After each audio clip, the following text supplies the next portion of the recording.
Olá, amigo e amiga. Que bom ter você de volta na nossa sessão agora de número 5.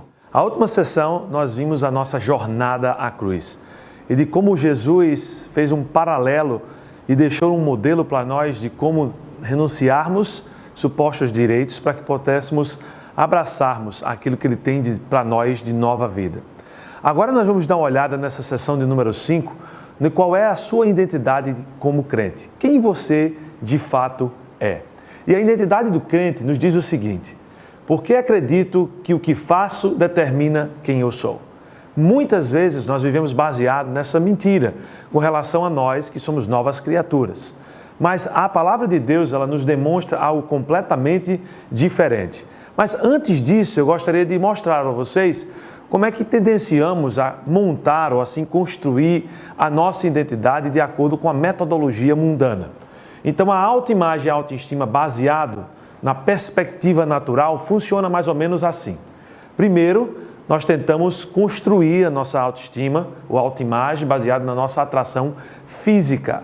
Aquilo que nós acordamos e vemos e olhamos e achamos que somos no espelho. Será que eu sou fitness? Será que eu estou magrinho? Será que eu estou bonitinho? Como é que as pessoas vão me perceber? Como é que eu estou vestido? Então, a atração física se torna algo do qual eu venho a me identificar como pessoa. Só que nós vamos perceber que isso aí ou dura pouco demais ou nem todo mundo vai concordar com a maneira que você se vê no espelho. Então isso aí é uma fórmula para desastre. Uma segunda fato ou maneira da qual nós tentamos construir a nossa autoestima, a nossa autoimagem, é através de sucesso e fracasso em tarefas e funções. É responder aquela pergunta: será que eu sou um bom trabalhador? Será que eu sou um bom estudante? Será que eu sou uma pessoa que tenho progredido na minha área, na minha carreira profissional? E aí nós construímos a nossa identidade baseado naquilo que fazemos em relação aos nossos empregos, às nossas carreiras ou os nossos estudos, e não realmente do que Deus já nos deu na pessoa de Jesus Cristo. Uma outra maneira também que nós tendemos a construir a nossa autoimagem, a nossa autoestima, são as atitudes dos pais para com os filhos. Ou seja, quão bom eu sou como filho. Ou, melhor dizendo, seus pais lhe amam, aceitam ou você nunca os agrada. Muitas pessoas se comportam, ou melhor dizendo assim, pensam de si mesmas com relação à sua identidade baseado na sua criação ou de como seus pais lhes trataram. Isso pode ser uma coisa, de certa forma, que pode lhe prender, né, ou de maneira positiva ou de maneira negativa, a algo do qual não é para ser um determinante em relação à sua autoimagem ou à sua autoestima. Seus pais podem ter, com certeza, lhe dado muito feedback ou enviado mensagens positivas a seu respeito. Isso não quer dizer que isso condiz realmente com sua verdadeira identidade em Jesus Cristo. E, no outro lado da moeda, seus pais talvez lhe deram mensagens negativas em relação a você. Disseram coisas horríveis, ou lhe trataram de uma forma da qual fez com que você se sentisse inferior, inseguro, com medo, com dúvidas, com algo que também não mais participa da sua verdadeira identidade na pessoa de Jesus Cristo. Então, como vocês veem aqui, isso pode tanto ir para um lado como para o outro, e em todos os dois é prejudicial para a sua verdadeira identidade. Uma outra maneira que tentamos construir a nossa autoimagem é através da nossa percepção das atitudes de Deus para conosco. Eu geralmente pergunto às pessoas: se Deus viesse face a face agora conversar com você, o que Ele diria a você? O que Ele diria sobre você a você? É muito interessante quando a gente faz essa pergunta, porque a maioria das pessoas tem coisas muito negativas para dizer a si mesmas que Deus diria a elas. E eu geralmente digo o seguinte: pois você iria se surpreender quão positivo Deus iria ser em relação a você.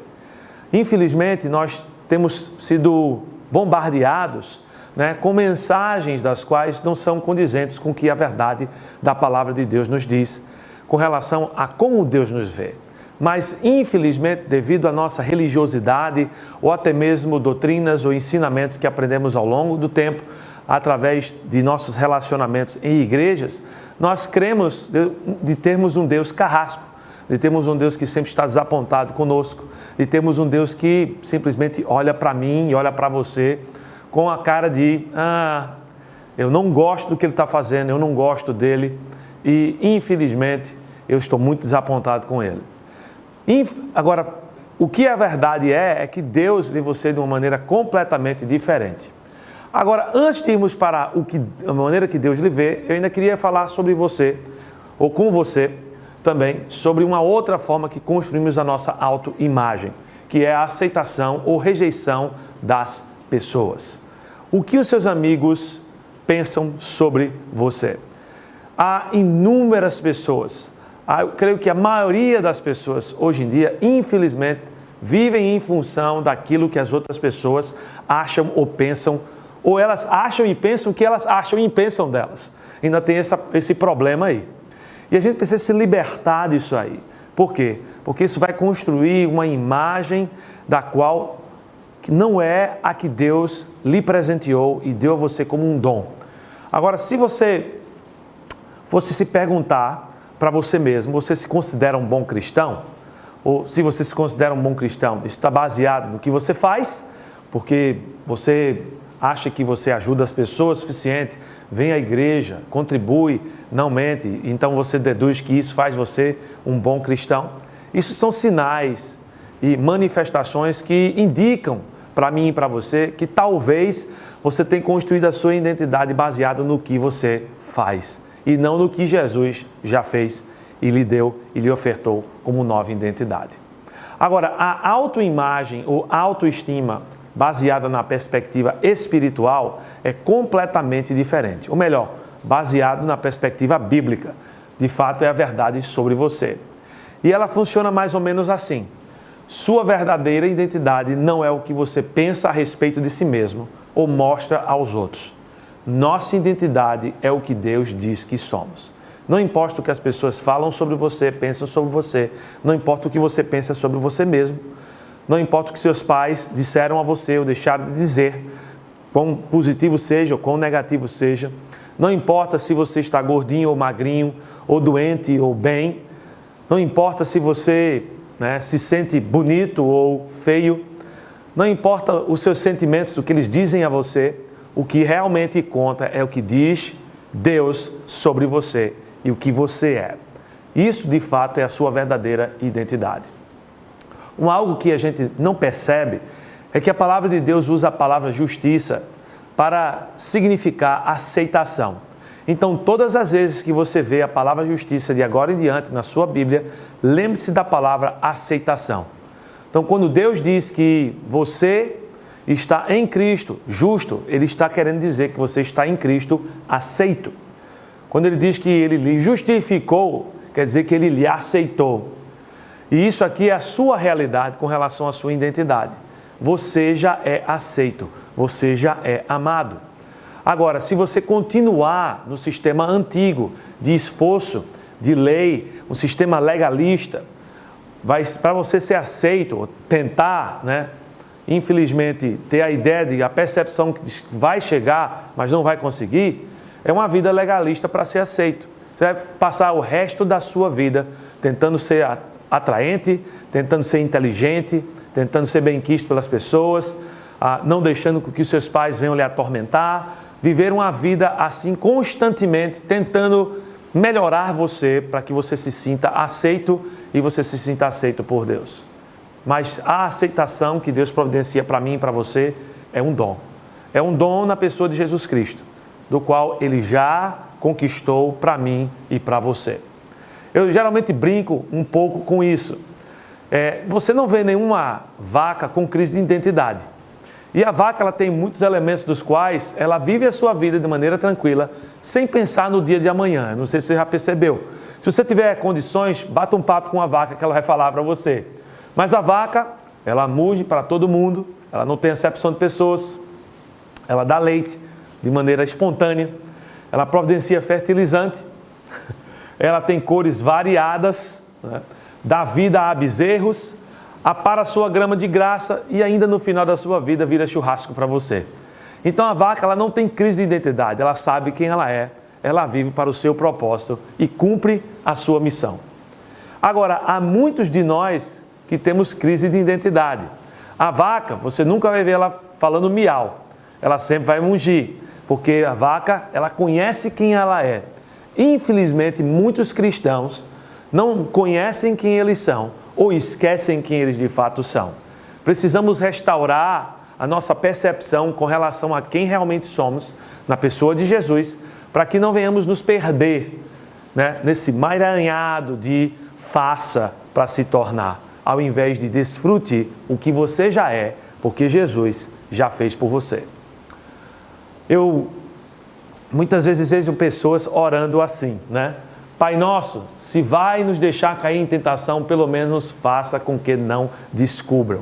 Por quê? Porque se descobrirem, né, nós iremos chegar à conclusão de que a nossa identidade, que tanto gastamos para construir e ter essa aparência diante das pessoas, vai por água abaixo.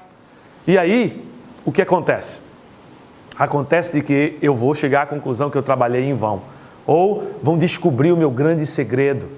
O segredo do que eu sempre sabia, de que essas coisas não me faziam melhores. Elas simplesmente camuflavam e escondiam o que de fato eu sabia que elas não conseguiriam fazer. Então, o que a gente precisa fazer é realmente reconhecer quem nós somos.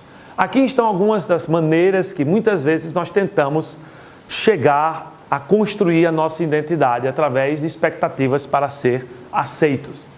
E expectativas, eu não sei se você já parou para pensar, são iguais a padrões populares. Eu falei aqui em outras sessões de que todos os jovens têm uma expectativa em relação a quem vão namorar. Eles têm uma lista as coisas que devem estar presentes e as coisas que não devem estar presentes.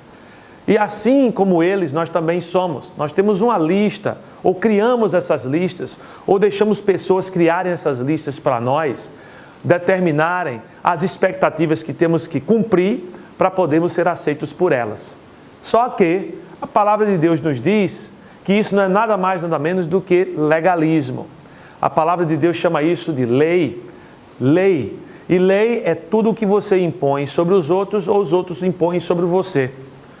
E toda vez que eu demando que alguém cumpra certas coisas para que eu possa aceitá-los, eu estou sendo uma pessoa legalista. Deus não é assim. Ele me aceita na pessoa de Jesus porque Ele cumpriu todas as demandas. Então, eu não tenho demandas a cumprir. Eu só tenho bênçãos a desfrutar. Então, eu preciso perceber isso para que eu não venha de volta a viver num sistema do qual Deus tentou me resgatar dele e me libertou dele.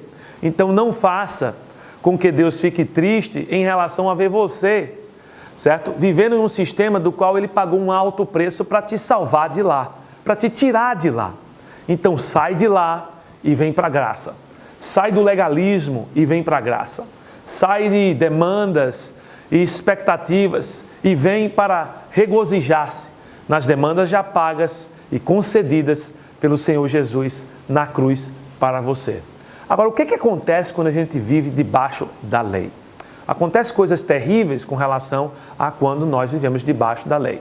Muitas vezes nem sequer percebemos que essas coisas estão ocorrendo ao nosso redor e em nós. Mas olha só aqui, primeiro de tudo, orgulho e justiça própria para aqueles que são bem-sucedidos.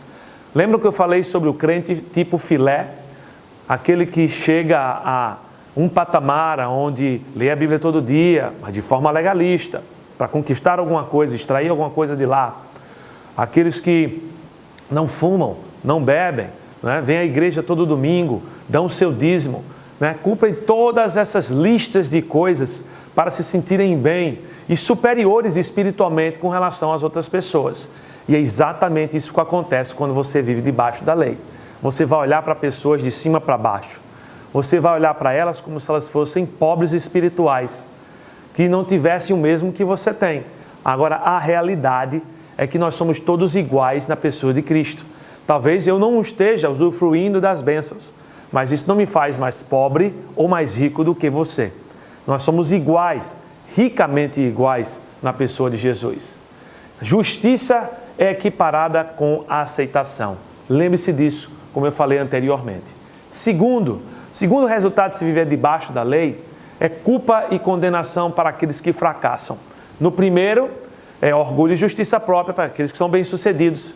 Aqueles que não conseguem, né? Aqueles de carne de segunda, ou carne podre, como eu falei no início da sessão número 2, vão se sentir assim, culpados e condenados. Porque eu não sou mais como fulano? Porque eu não sou mais como crente X, Y, Z?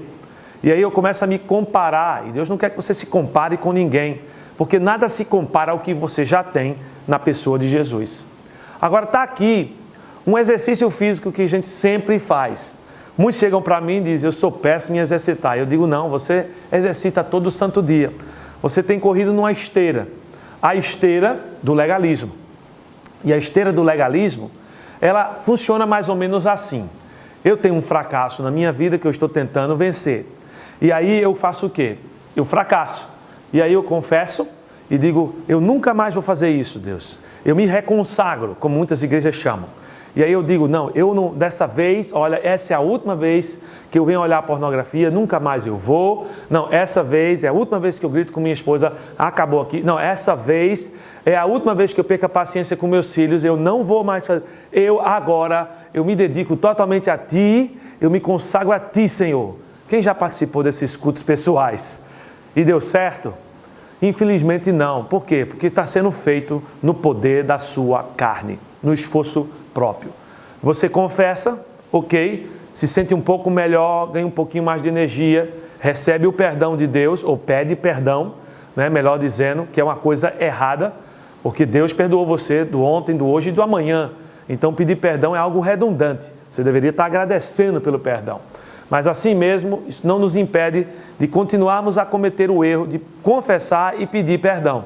Pedimos perdão e aí colocamos as nossas melhores calças do esforço próprio. Agora vai, agora eu vou conseguir, agora você vai ver se eu não vou conseguir. Mas entramos na mesma esteira do legalismo. Você já percebeu que toda vez que você corre numa esteira, não importa quão rápido você vá, quão longo você fique nela, quando você para, você sai e você está no mesmo lugar? E é exatamente o que legalismo faz por você. Você se esforça, corre, mas na hora que você para, você olha e você está no mesmo lugar. Porque o legalismo, ele é um fim em si mesmo. Ele não leva você a lugar nenhum. O esforço próprio não foi designado e projetado para aqueles que são filhos legítimos de Deus. Então, o que você vai fazer é você estará carregando em você riquezas maravilhosas da sua nova identidade em Jesus e vai estar tentando, certo, correr para uma corrida da qual já foi conquistada. A coroa já é sua, as bênçãos já são suas. Você só tem que agora perceber e você agora tem que desfrutar. Então lembre-se disso aí. Mas aqui vai mais alguns outros resultados da justiça própria. Primeiro deles, você não será capaz de lidar com rejeição ou críticas das pessoas. Por quê? A sua identidade é baseada no que você faz. Então, quando alguém vir criticar você em qualquer tipo de área, ele vai estar, em essência, para você, ameaçando a identidade que você batalhou muito para construir. Você não será livre para falhar ou cometer erros e aprender com os seus fracassos. Porque quando você fracassar, você vai internalizar isso. Você vai simplesmente dizer, uau, eu realmente tenho muito ainda a aprender. Eu não consigo, eu não sabia que eu era tão ruim assim. Você vai internalizar, você vai tornar isso pessoal. E você não vai aprender, você não vai ser uma pessoa livre para simplesmente olhar para o seu erro, olhar para o seu fracasso e dizer, glória a Deus que eu tenho a Jesus que já cobriu esse fracasso. Então que isso seja um aprendizado para mim. Vejam como é diferente quando a gente começa a operar em graça ao invés de lei. Você vai ter a tendência de ficar na defensiva e se tornar um ouvinte pobre. Você vai se tornar hipersensível. Pessoas legalistas são hipersensíveis, porque tudo elas veem como um ataque à sua identidade. Porque elas estão cuidadosamente construindo através do seu controle de esforço próprio. Então qualquer tipo de sugestão, recomendação é uma ameaça à identidade que elas têm construído para si mesmas. Você vai ter problema com o orgulho, a autossuficiência. Você vai secretamente se alegrar quando alguém falhar. Porque quando alguém falha, certo? De uma certa maneira doentia na cabeça do legalista, ele pensa, ainda bem que eu não fiz isso. Eu sou melhor do que ela aí, ou do que ele aí. Então você secretamente começa a se alegrar porque os outros estão falhando. fazendo com que você se sinta um pouquinho melhor do que 2 centímetros do chão. É medíocre, mas infelizmente nós fazemos isso o tempo todo com nossas mentes. Você vai ter dificuldade com baixa autoestima. É óbvio, a sua autoestima vai estar sempre precisando ser levantada. Por quê? Porque você está nessa guerra, nessa luta constante de proteger aquilo que você criou para você. Ainda nos resultados da justiça própria, você vai encontrar defeito nos outros e se concentrar no negativo, a fim de superar seu sentimento de insegurança. Todo legalista é inseguro. Então, devido a isso, ele vê uma necessidade de constantemente criticar aos outros para que se sinta melhor. Concentrar no negativo em relação aos outros para que ele se sinta um pouquinho melhor em relação a ele mesmo. Ele é um poço de insegurança e ele jamais vai deixar de ser inseguro, porque ele está construindo a sua identidade baseada na sua justiça própria. Uma vez que você se tem colocado em um sistema de aceitação com base no desempenho, você vai colocar outros no mesmo sistema. Aqui, talvez estão me assistindo pessoas das quais ou colocaram pessoas em sistema de aceitação e precisam perceber que estão fazendo isso, porque se colocaram em um sistema de aceitação baseado no desempenho. Mas também há alguns que estão me assistindo aqui que sabem muito bem e quão aterrorizante é conviver com alguém que está sempre avaliando o seu desempenho para lhe aceitar. Não se coloque debaixo desse sistema e não coloque outras pessoas debaixo desse sistema, porque esse sistema é um sistema de justiça própria que Deus quis nos salvar dele e liquidar isso de uma vez por toda na vida de todo crente. Você nunca será capaz de descansar. Você nunca vai saber se você já fez o suficiente.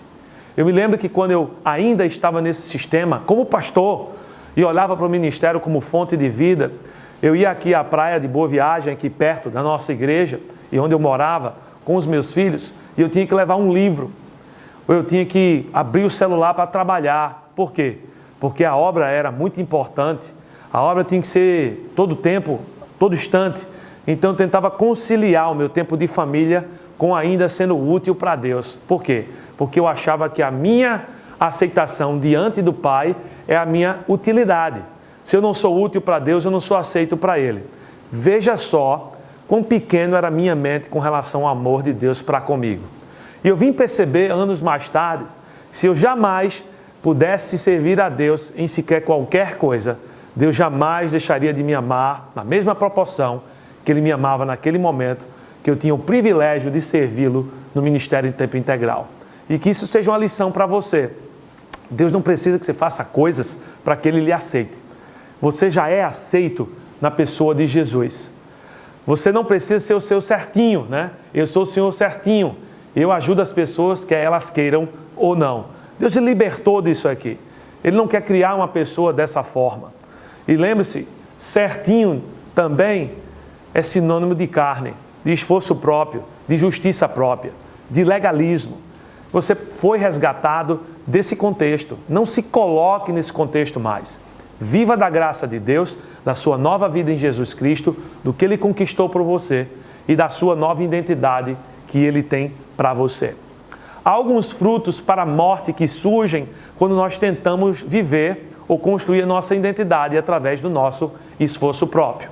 Em Romanos 7:5, nós lemos: pois quando éramos controlados pela carne, as paixões pecaminosas despertadas pelo quê? Pela lei. O legalismo desperta o pecado.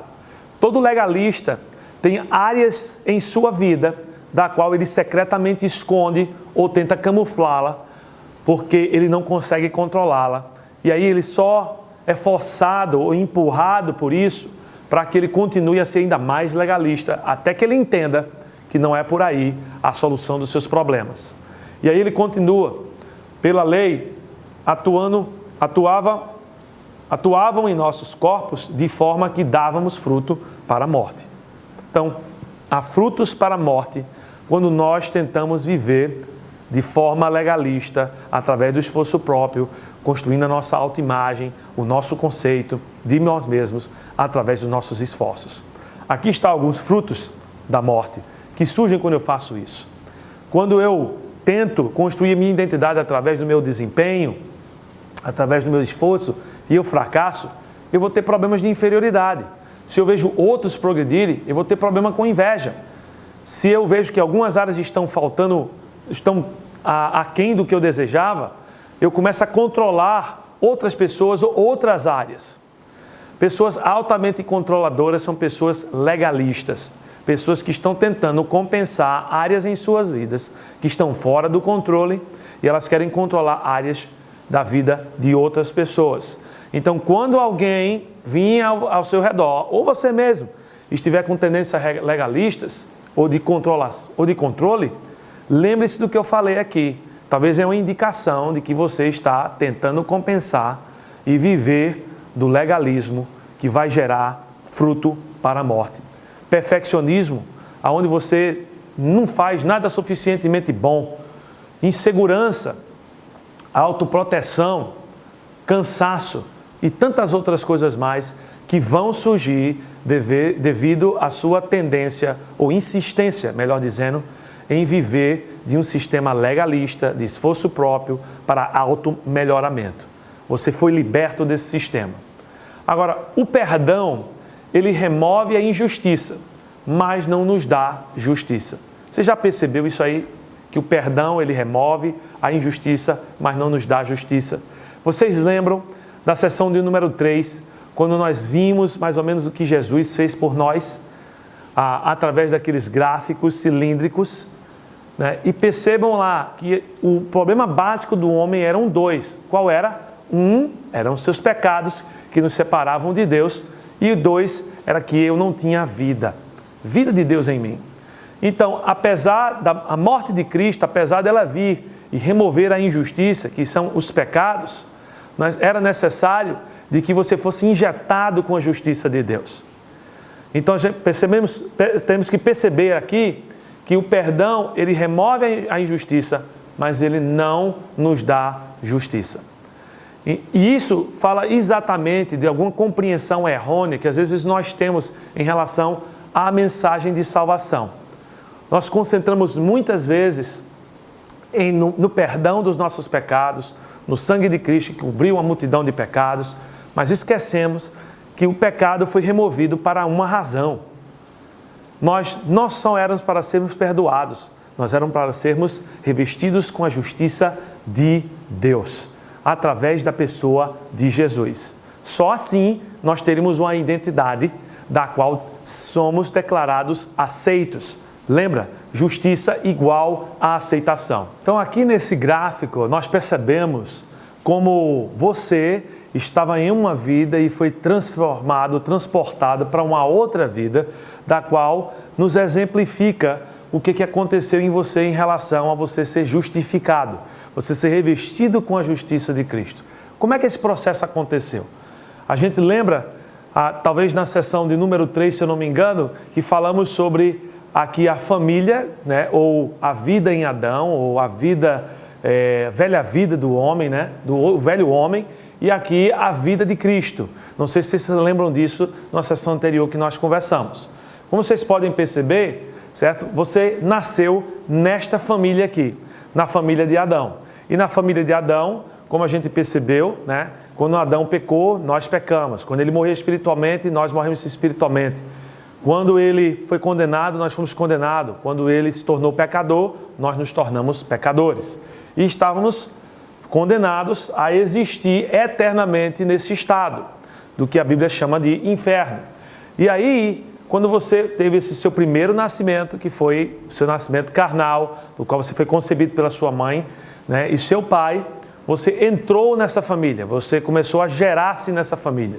E aí, em algum momento em sua vida, você viu a cruz, reconheceu a Jesus como seu Salvador, e Colossenses 1,13 diz que ele lhe transportou do reino das trevas para o reino da luz do seu Filho. E aí você está aqui agora. E a partir do momento que você sai daqui e vem para cá, você vem para a família de Cristo. Você abandona a sua família em Adão e vem para a família em Cristo. E a sua família de Cristo é uma família justa, porque aquele que é o originador da vida nessa linha de vida é justo, completamente justo. Então, no seu segundo nascimento, você se torna revestido com a vida daqueles que fazem parte da vida de Cristo. E quando é que isso vai terminar? Quando é que sua justiça chega ao fim? Absolutamente jamais. Porque essa vida de justiça, ela é eterna. Então isso aqui significa simplesmente quem você é e quem você sempre será de agora em diante. A nossa justiça se torna nossa, não por algo que nós fazemos, não por esforço próprio, não por coisas mirabolantes que iremos fazer para construir a nossa identidade de aceitação diante de Deus e diante das pessoas. Não. A palavra de Deus nos ensina que a justiça só pode ser conquistada pelo ato de nascimento. Você tem que nascer a segunda vez, como João nos diz em seu evangelho, certo? Você tem que nascer de novo, assim como Jesus falou para Nicodemos que ele tinha que nascer de novo. E aí, muitos não compreendem que esse novo nascimento deu a você uma nova identidade, uma nova vida.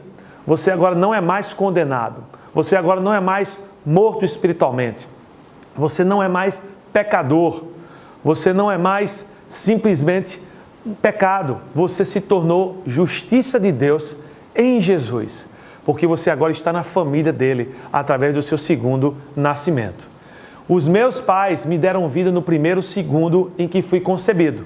Assim é com a minha vida espiritual. No estalar de dedos, você sai da vida em Adão e entra para a vida em Cristo. No estalar de dedos, você deixa de ser pecador para ser santo.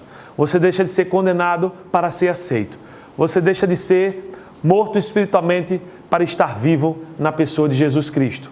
A vida de Cristo se torna minha a partir do primeiro segundo em que eu sou concebido nele. Colossenses 3, de 1 a 4, nos diz que a vida dele já é minha, eu sou participante de tudo o que é de Cristo. Sua paciência, sua alegria, seu domínio próprio, sua paz, sua justiça, isso são meus por direitos. Não direitos dos quais eu conquistei, mas pelos direitos que Cristo conquistou para mim em meu lugar. É seu, meu amado. Receba, é seu. Uma outra forma que a nossa justiça se torna nossa, não é por algo que nós fazemos para merecê-la, mas pelo dom, pelo presente. É dádiva de Deus. Deus quer presentear você. Deus quer revestir você com ela. Eu posso reinar em vida pelo recebimento da abundância da graça e pelo dom da justiça. Será que você não prefere reinar ao invés de lidar ou sobreviver à vida? Deus tirou você da esteira. Deus resgatou você da esteira. Não há nada que você tenha que fazer para merecer justiça. Não há nada que você poderia fazer para conseguir justiça. Você é aceito pelo simples fato que você está no aceito. E esse aceito é Jesus Cristo. Ele já fez tudo para que você fosse aceito, para que você fosse amado incondicionalmente. Você é de Deus e jamais vai deixar de ser. Se você está em Cristo, você é nova criatura. Você não pode reverter a sua natureza. Você já é nova criatura. Romanos 5, versículos 17, como diz aqui e descreve, diz o seguinte: se pela transgressão de um só a morte reinou por meio dele, e aqui está falando sobre Adão, muito mais aqueles que recebem de Deus, recebem, é dom, é presente, a imensa provisão da graça e a dádiva da justiça reinarão em vida por meio de um único homem. Que homem é esse? Jesus Cristo. Você pode reinar agora, em vida. Você não tem que esperar chegar no céu para que você possa viver a paz de Deus, exercitar a paciência de Jesus, reinar assim como Jesus quer reinar em sua vida, que é um sinônimo de governo dele na sua vida. Agora, há possíveis enganos em relação à justiça, que temos que ter cuidado para não entrarmos neles. Primeiro engano é algo que eu chamo de a teoria do quadro negro apagado. Ter perdão por confissão diária traz você a zero com Deus, mas não traz você à perfeição. É aquela ideia de que eu tenho que zerar o quadro, eu tenho que apagar o quadro. Então tem muitos aí que ensinam que você tem que confessar os seus pecados todos os dias antes de dormir. Porque se você não confessar os seus pecados todos os dias antes de você dormir, você talvez venha morrer com um pecado não confessado e irá para o inferno. É como se Deus estivesse jogando com você em relação à salvação. E Ele não está jogando com você. Ou você é justo, ou você não é justo. Se você é justo, você é justo. Se você é justo permanentemente. E aqui o que eu quero dizer a você é que você não precisa zerar. O que você precisa é de um 10 para ser justificado. E você permanecer naquele 10. Então você já é justificado. Há uma outra teoria que nos enganamos muitas vezes. É a teoria do como se. E a teoria do como se pensa mais ou menos assim. Deus olha para mim como se eu fosse justificado. Isso não é verdade. Ele não tem que orar para você como se você fosse. Você sabe por quê? Porque você já é. Você já é justificado. Você é justificado pelo que Jesus fez, não pelo que você faz. A teoria do ponto cego é uma outra tendência ao engano em relação à justificação. E ela pensa mais ou menos assim. Deus não me vê, ou Deus não vê a mim, apenas Cristo em mim. Mas porque Deus não gostaria de ver você? Essa é a grande pergunta. Ele me deu a sua própria justiça.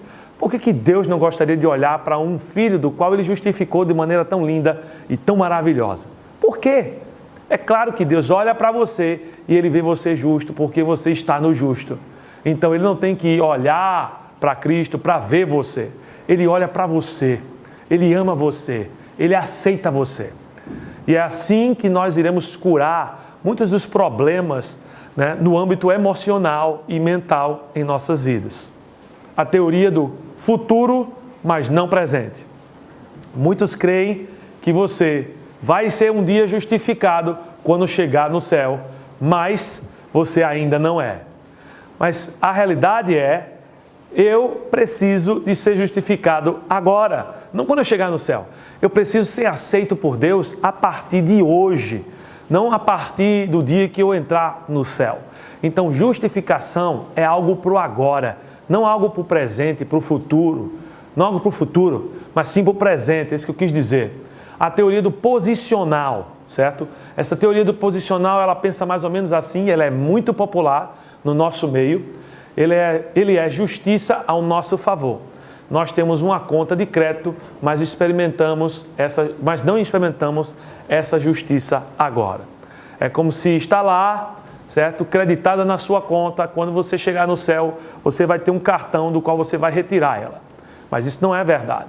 Você já é justo agora e você pode começar a desfrutar da sua justiça a partir de hoje. Aí tem também a teoria do mais. E a teoria do mais pensa mais ou menos assim. Eu sou justo, mas... E o interessante é que com Deus não tem mais, certo? Por quê? Pois a justiça de Cristo habita em você. E quando a justiça de Cristo habita em você, não há mais que vai tirar isso de você. Aqui há uma outra oração da qual eu queria sugerir para você. A oração de fé, certo? A oração de fé que diz o seguinte: Pai, eu admito que eu tenho me esforçado em uma esteira, tentando cumprir expectativas para ser aceito, produzindo frutos para a morte.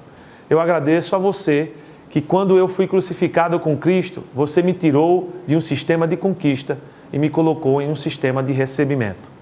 Neste momento, eu aceito o dom de sua justiça, que é agora a minha justiça. Deste momento em diante, não importa o que os meus sentimentos, memórias, comportamentos, o mundo ou Satanás digam, eu concordo com a sua palavra que eu sou a justiça de Deus em Cristo Jesus. Por sua graça, assine, meu irmão. Se você está pronto a possuir essa justiça e declarar a partir de hoje que você já é o que diz que Deus diz que você já é, então ore essa oração com você e Deus e assuma o que já é seu. Clame o que já é seu. Viva o que já é seu. Há algumas implicações aqui que eu gostaria de compartilhar com vocês. A primeira delas é em relação ao seu comportamento. O propósito de Deus é alinhar o nosso comportamento com a nossa identidade. Quando você se vê como justo, você vai começar a agir e praticar atos de justiça. Se você se vê ainda como pecador, como injusto, não é de se admirar que você ainda está tendo tanta dificuldade de sair desses processos de vícios na sua vida, de se ver de forma diferente, de sair do seu complexo de inferioridade, das suas inseguranças, dos seus medos, dos seus ataques de pânico, de não mais sofrer de ansiedade. Por quê? Porque você está permeando a sua mente com uma mentira, meu irmão. E há uma implicação muito profunda em relação à doutrina da justificação. Quando você entende que Deus quer alinhar o seu comportamento agora com a sua nova identidade. Você é nova criatura. Você já é. Você tem todos os elementos, capacidades. E você foi apoderado, dado poder a você por Deus para viver uma nova vida. Ou seja, o seu comportamento pode acompanhar a sua nova identidade, porque é algo natural para você agora. Se veja dessa forma. Uma outra implicação é na área de confissão. Nós devemos crer no que Deus diz a respeito de nós e não julgar a nós mesmos baseado em nosso comportamento. Todo crente ainda vai pecar. Todo crente ainda vai fracassar. E você sabe qual deve ser a sua reação? Você sabe qual deve ser a sua resposta a isso? Você clamar as promessas com relação à sua identidade. Quem você de fato é? Reafirme para você. Lembre-se do que você já é. Certo? Não gaste tempo no erro. Aprenda com ele, mas não foque nele. Não fique se banhando dele. Lembre-se, a confissão bem praticada em relação à sua posição, não, a sua identidade de justiça, é algo que vai dar a você uma vida nova, da qual já é sua. Um outro elemento em relação a confessar, eu preciso confessar a mim mesmo que o que Deus diz sobre mim é verdade. Você é amado, você é aceito, você é glória do Senhor aqui na terra. Ele quer trabalhar com você e através de você fluirão rios de água viva. Você é a luz do mundo, porque Jesus está em você. Você vai brilhar essa luz através de você. Você já é tudo isso. Vai viver essa vida maravilhosa que Deus depositou em você como presente. Agora vamos dar uma olhada em relação à lei versus graça, para podermos identificar de qual dessas duas formas de vida nós estamos vivendo. Isso são dois sistemas absolutamente opostos que a gente tem que aprender a identificar. Olha só o que diz graça.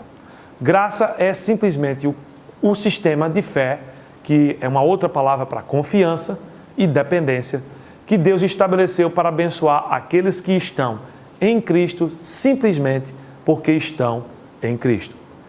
Lembre-se muito disso aqui. Graça é um sistema de fé, confiança, certo? De dependência, não de conquistas, mas de recebimento. Não de esforços, mas de dependência. Não de eu vou fazer para que Deus possa me dar. Não, de confiar de que Ele já lhe deu. Então, graça é esse sistema. Uma outra definição para graça muito importante é que ela também é um sistema baseado no receber. Não no alcançar, mas no receber. Ser abençoado por Deus já não depende do desempenho ou comportamento de um cristão. Jesus fez tudo que deveria ser feito para que você hoje pudesse viver confortavelmente na graça de Deus. Foi consumado. Não há mais sacrifício a ser oferecido.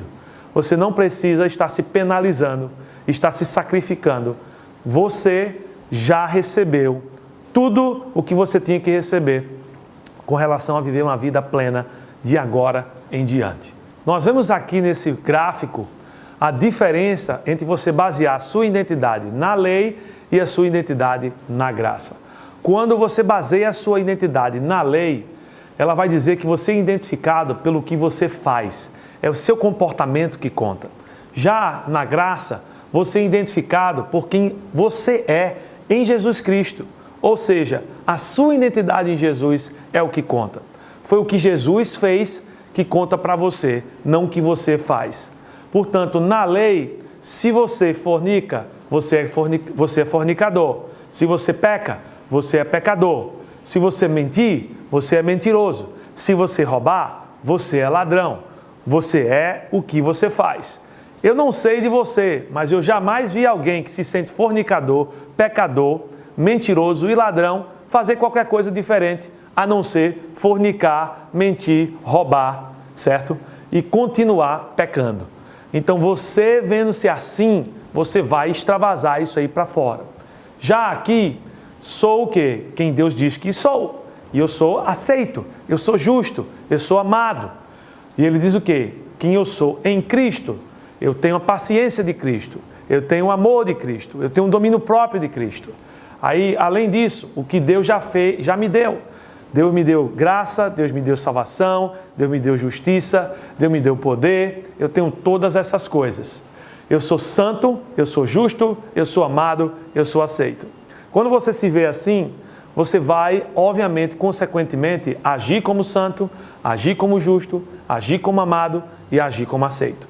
Então perceba que assim como você se vê, é como você agirá. E isso encerra a nossa sessão de número 5 sobre a identidade do crente.